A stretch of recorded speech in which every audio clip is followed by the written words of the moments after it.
dark time of the soul, you know? I do. No, I have that. I do. I What doubt helps myself you? sometimes. I sometimes don't feel confident. Sometimes I have worries. Maybe I won't make it. Maybe I suck. Maybe I'm not good enough. When I'm in the recording studio, I go to very dark places in the recording studio because it's not what I listen to myself. It's not good enough. I suck. This is terrible. Blah.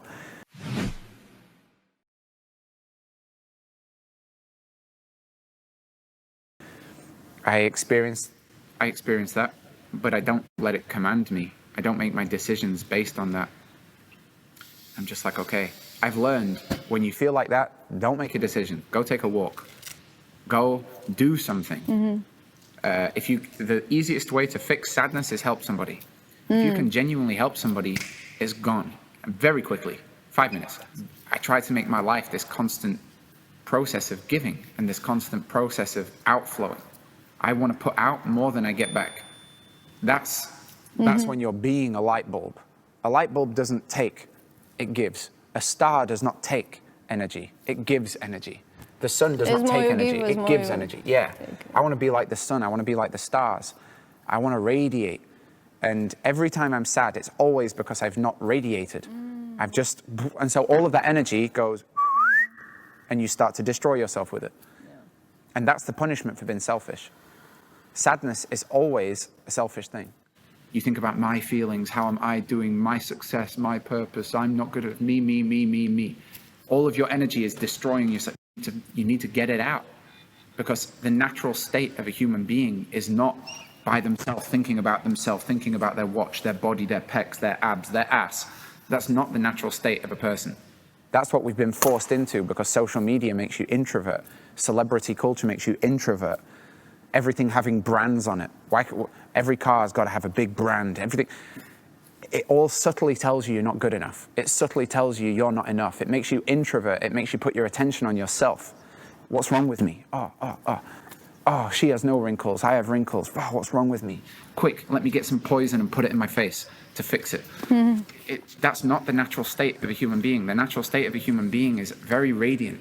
Whenever you see somebody who's doing well, whenever you see a happy person, the energy comes out like a star, like a sun. And this is just a decision. Yeah, focus of attention. You just put it out. Yeah. Easy as taking a walk sometimes. What do you think about death? What is it for you? I mean, we'll find out, I guess. Everybody's story is a tragedy. What is important is what you do in the story. But the ending of everybody's story is a Greek tragedy. And no matter how high you fly, the tragedy will be the same. But that's not a reason not to fly. It's not a reason not to live. It's not a reason not to burn brightly. It's also not a reason to be a bad person. I'm going to fuck everybody because I'm going to be dead soon anyway. No. Because you will not live with pride. You will not live with genuine self-love. You will not live with the richness that you could live with. It feels great to love yourself. You can't fake it. You can't buy it. They don't sell it in Louis Vuitton. You earn that through doing things you admire, through being somebody that you admire. Your rules, what do I admire? I admire good people. I admire people that are kind. I admire people that put bigger things before themselves.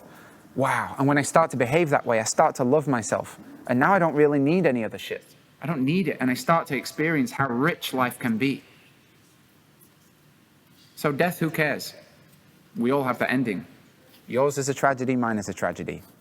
But I don't take a bad ending and create a bad story because of it. I don't focus too much on the bad ending and then use that to create a terrible, terrible, terrible tragedy. Macbeth. Ah! I'm asking because many people don't think about it and they waste their life. And, people think about it. I think the average person thinks about death at least once a day. I did a post on my Instagram, how often do you think about death? And the average answer, hardly anybody said less than once a day. Everybody's thinking about it at least once a day. But a lot of people, it was surprising. They're like, about once an hour. Like, wow. Oh. Yeah. But there was very few people who didn't say daily. Okay. And do you have some dream which is bigger than the life, So many, and I make them up all the time. Yes, I do. I have so many. I split them into different areas of impact. So for example, in education, I wanted to really change music education. It's why I built my school. It was not easy. I put all of my money and a lot of debt and 9 years of research into just making something purely to go, there you go, and it will live when I'm dead. Music education didn't change for 300 years. We still teach it in Latin. It's still taught with symbols nobody understands anymore. It's still taught with this complex, outdated system that requires hours and hours of practice every day. So I made a new way, and I know that this way will live for hundreds of years. I will not even be remembered. Who is Ridley? Ridley Academy. Who is Ridley? Who gives a shit? The work and the effect that I create will keep happening. Even though I'm dead, I'm still creating an effect, a positive change. I'm not even here and I'm making a positive change. That was inspiring to me. That's why I put all of my money and all my time into it. The staff who work in my academy, they work 7 days a week. There is no day off. I didn't say that. I didn't say you have to work 7 days a week. Everybody chooses to do that. There's no rules. I don't say you have to be at work at 9 o'clock, you have to leave at this time. We just have jobs. We need to do this, we need to do this. And people choose to work 7 days a week. And me too. I work on it every day. That shows that everybody is united in this purpose. And this is just one example, but it's the same for me in recorded music. I have the opportunity to make something that will live forever. Tonight I will do something and it will live. Yeah. If I died tomorrow, what I did for people tonight will live with them forever. It's important. People will watch this. I could die tomorrow, but they can watch this in 100 years.